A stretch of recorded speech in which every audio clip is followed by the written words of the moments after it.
Good morning, friend. I'm a Dr. Siddharth Gopal Krishna Gokhale college Kolhapur.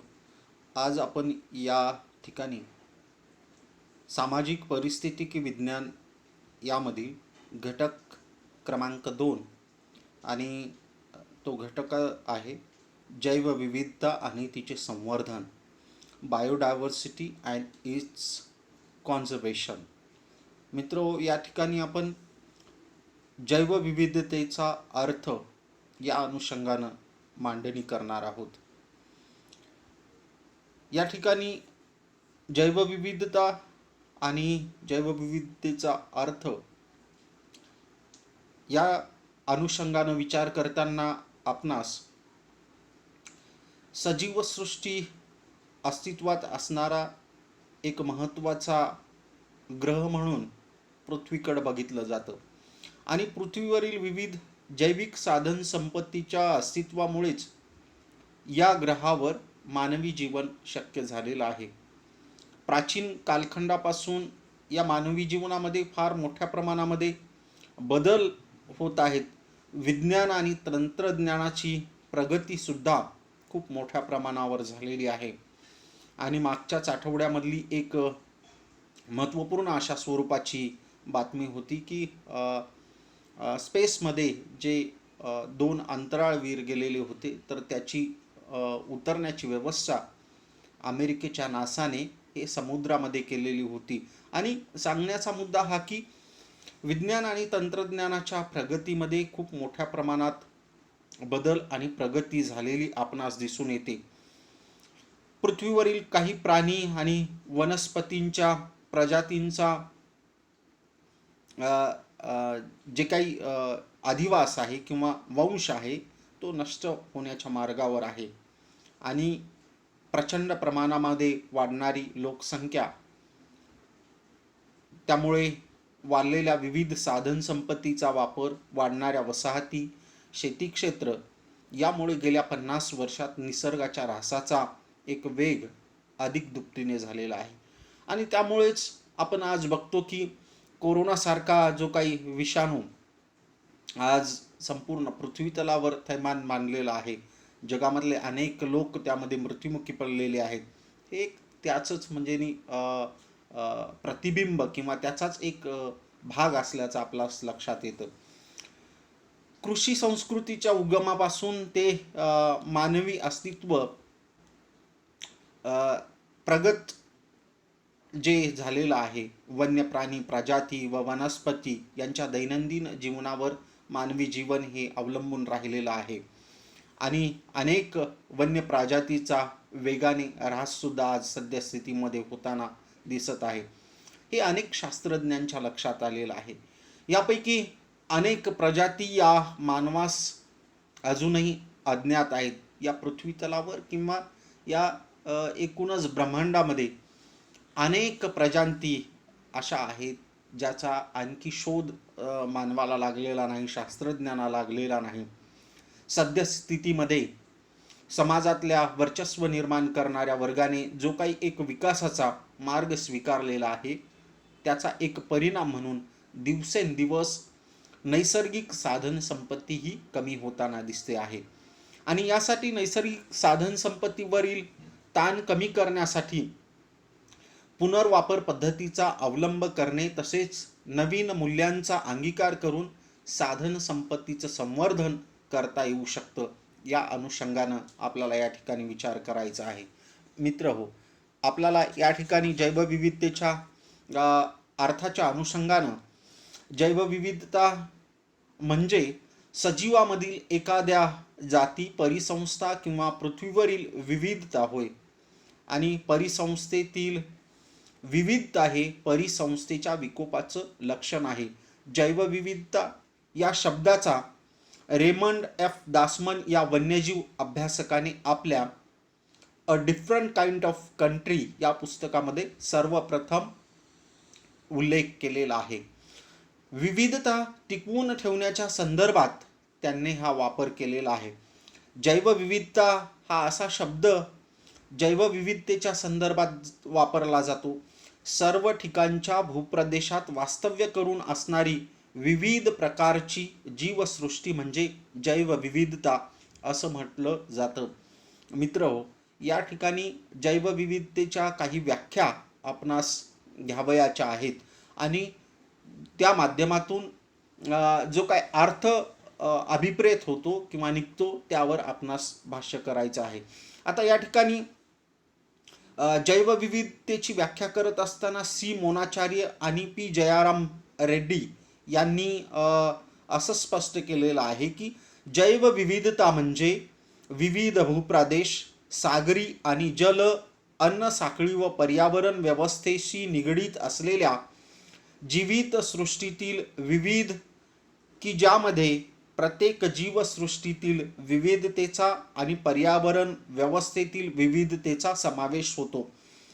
त्यानंतर याचल सक्सेना यांनी सुद्धा जैवविविधतेची व्याख्या करताना स्पष्ट केलेलं आहे की पृथ्वीवरील वातावरणाची स्थिरता, मृदेचे जलसिंचनापासून संरक्षण आणि जमिनीची उत्पादकता व संगोपन करण्यासाठी पृथ्वीवर असणारी विविध प्रकारची जीवसृष्टी म्हणजे जैवविविधता होय, अशा पद्धतीचं विश्लेषण त्यांनी केलेलं आहे.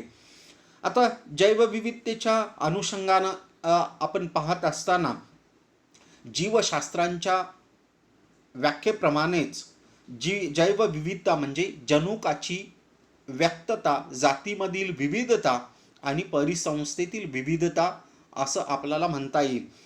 जैवविविधता ही पृथ्वीवर ही समप्रमाणात पसरलेली नाही. ही जैवविविधता भूभागाच्या, हवामानाच्या या गोष्टीवर ती अवलंबून आहे आणि ती जी काही जैवविविधता आहे ती जैवविविधता ही पर्जन्यमान, तापमान, त्याचं प्रमाण, समुद्र सपाटीपासूनची उंची, भूप्रदेश, त्याचबरोबर इतर काही गुणधर्म आणि त्याच्या सभोवती असणाऱ्या इतर सजीवांच्या अस्तित्वावर ती अवलंबून असते. विषुववृत्ताजवळील उष्ण प्रदेशामध्ये विविधता जास्त तर ध्रुवीय प्रदेशामध्ये कमी विविधता आढळते. भूप्रदेशावरील विविधता महासागरी विविधतेपेक्षा 25 पटीने अधिक असल्याचं आपल्याला लक्षामध्ये येतं आणि अशा पद्धतीने जैवविविधतेच्या अनुषंगानं त्याची व्याख्या करताना आपल्यास वरील बाबी लक्षात येतात. आता जैवविविधतेत पर्यावरणातील विविध प्रक्रिया, सूक्ष्मजीव, प्राणी व वनस्पतींच्या सर्व प्रजातींचा समावेश या ठिकाणी होत असतो. जैवविविधतेचे विश्लेषण हे प्रामुख्याने 3 स्तरामध्ये केले जाते. त्यामध्ये नंबर 1 तो म्हणजे जनुकीय विविधता, ज्याला आपण जेनेटिक डायव्हर्सिटी असं म्हणतो. सजीवातील विविधता ही मूलभूत आनुवंशिक जनुकांच्या द्वारे व्यक्त होते व ती पुढील पिढींना गुणसूत्रामार्फत पोहोचवली जाते. मानव प्रजातीमध्ये मोठ्या प्रमाणामध्ये आनुवंशिक ही विविधता आढळून येते. जनुकीय विविधतेच्या परिणामामुळे सजीवांच्या शरीर रचनेमध्ये बदल घडत असतात आणि अशा प्रजातींच्या विविध प्रकारच्या पर्यावरणाशी समायोजन करण्याच्या पद्धतीसुद्धा म्हणजे अस्तित्वात आहेत. जनुकीय विविधता ही नवीन प्रजातींसाठी उपयुक्त असते. या प्रजाती उत्क्रांतीच्या माध्यमातून उदयास येत असतात. जनुकीय विविधतेमुळेच भारतामध्ये अनेक भाताच्या विविध जाती तसेच पिकाच्या जाती आपणास अस्तित्वात दिसतात किंवा जगभरामध्ये तशा पद्धतीची व्यवस्था किंवा तशा जाती आपल्याला अस्तित्वात असल्याचं आपणास दिसून येतं. ही जनुकीय विविधता पाळीव प्राणी व पिकांची निपज यासाठी महत्त्वाची असते. त्याच्यानंतर दुसरा घटक आहे तो म्हणजे प्रजातीय विविधता, स्पेसीज डायव्हर्सिटी. प्रजाती म्हणजे पृथ्वीवरील लक्षावधी व वनस्पतीचे वर्गीकरण करण्यासाठी वापरले जाणारे आणि आनुवंशिकतेने एकमेकांपासून वेगळे झालेले सजीव घटक होत. प्रजातीय विविधतेचे मापन विशिष्ट क्षेत्रातील प्रजातींच्या संख्येवर अवलंबून असते. प्रजाती म्हणून असलेल्या सर्व प्रकारच्या जीवसृष्टीचा एक समूह असतो.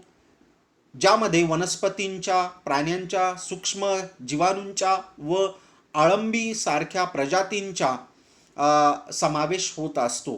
थोडक्यात एखाद्या विशिष्ट प्रदेशामध्ये किंवा सजीवांच्या विशिष्ट गटात आढळणारी जैवविविधता म्हणजेच प्रजातीय विविधता होय असं आपणास म्हणता येऊ शकतं. पृथ्वीवरील सजीव प्रजातींची संख्या ही 1.5 दशलक्ष इतकी असून अदृश्य स्वरूपामधील सजीव प्रजातींची संख्या ही जवळपास 10 ते 100 दशलक्ष इतकी सांगितली जाते. प्रजातीमधल्या विविधतेवरील त्या प्रजातींची श्रेष्ठता आणि त्यांचं कार्य वितरण प्रणाली ही स्पष्ट होत असते. त्यानंतर तिसरा मुद्दा आहे परिसंस्था विविधता, इकोसिस्टम डायव्हर्सिटी. यामध्ये पृथ्वीवरील विविध परिसंस्थेतील प्राणी आणि वनस्पती यांचा समावेश होतो.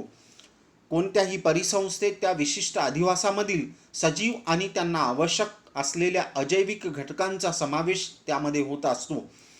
प्रत्येक परिसंस्थेत सजीवांच्या जातींचे वैशिष्ट्यपूर्ण मिश्रण असते आणि ते इतर परिसंस्थेकडून वेगळे असते.